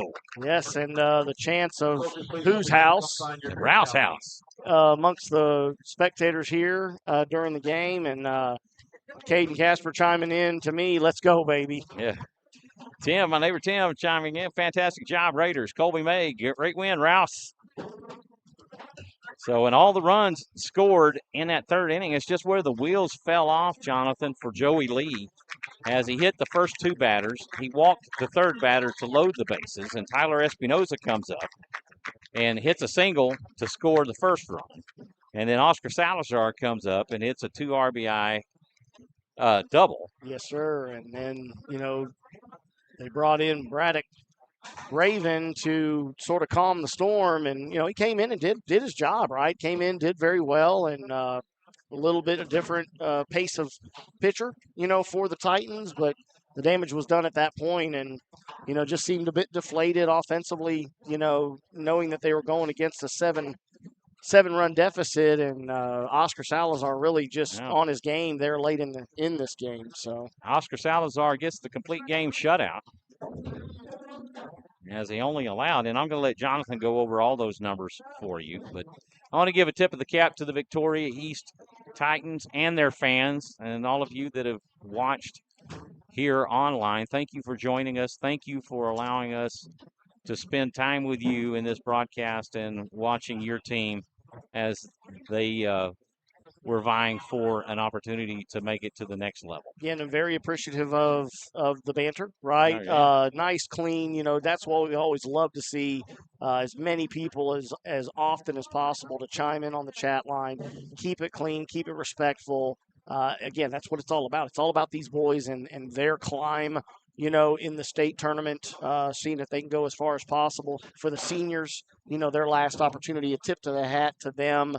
Several of the seniors I know here for the Titans, looking at their stats, there's quite a few of them on this squad. And just the same, there's a lot of young guys. So this team that's going to be around for a long time here with a lot of sophomores. I think I only saw one junior.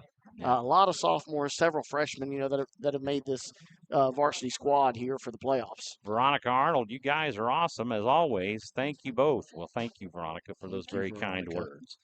So quick recap here. Again, your final score here, Rouse Raiders 7, Victoria East Titans 0.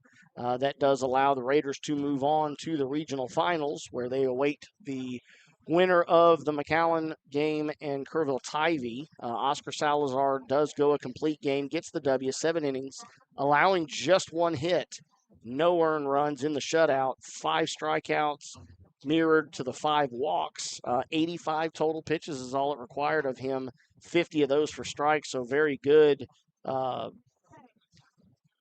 strike to pitch ratio.